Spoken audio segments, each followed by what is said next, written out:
greatest minds in history abandoned us, and they don't want us to know about tomorrow.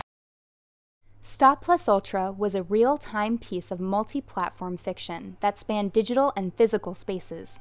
In tribute to the fictional world of Disney's Tomorrowland, this alternate reality game explored the thematic implications of the film's fabled society of historical figures.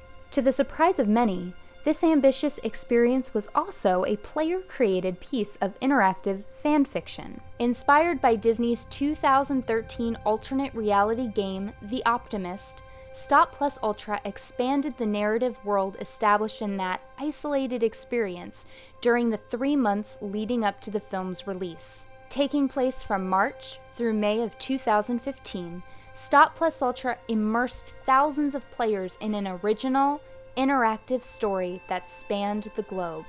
As the game progressed, in-universe interviews began to appear from eyewitnesses contacted by the mysterious character behind the rebel movement. She asked if there was any way she could see behind the scenes. The first featured a janitor from the 1964 New York World's Fair who witnessed a strange occurrence at the Pepsi UNICEF It's a Small World pavilion. There was a bright red light at the top of the Eiffel Tower.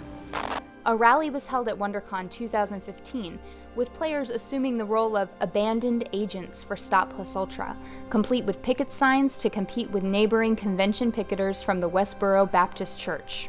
Stop sign-shaped hand fans were distributed featuring Walt Disney's censored face, and an embedded code that began a digital and physical puzzle hunt across the Disneyland resort, which led to a locker containing a vintage tape player with an in-universe audio recording from the feisty girl mentioned in the first interview video. Now an elderly woman, known only by her online handle NYFairLady64, this character began to reach out to the players in opposition to the efforts of Stop Plus Ultra.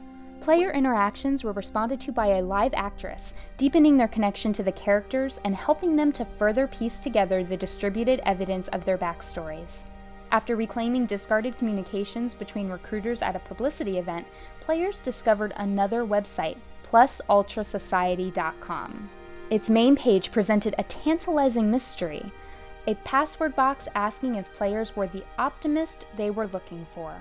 Soon after a set of Morse coordinates were decoded, agents took to the streets to excavate a Plus Ultra artifact from Walt Disney himself, buried on the exact location of the 1964 It's a Small World attraction in Flushing Meadows Park in Queens, New York. The artifact contained a code which unlocked the first of many member pages on the Society's site.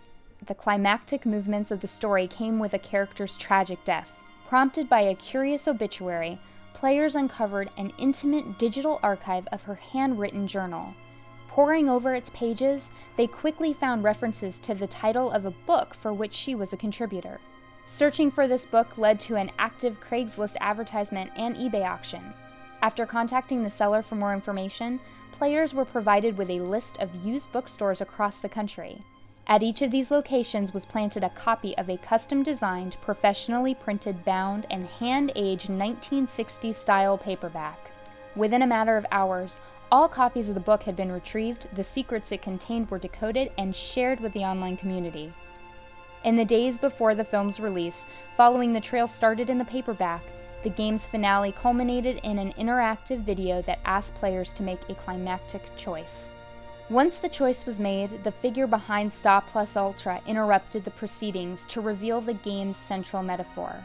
His feeling of abandonment towards the fictional Plus Ultra society mirrored that of the players who waited 2 years for an adventure they, in the absence of any official efforts, elected to create themselves.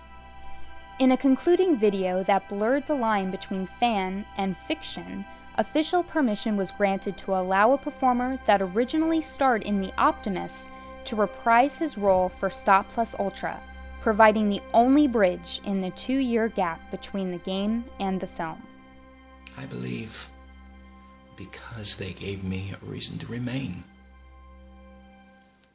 an optimist.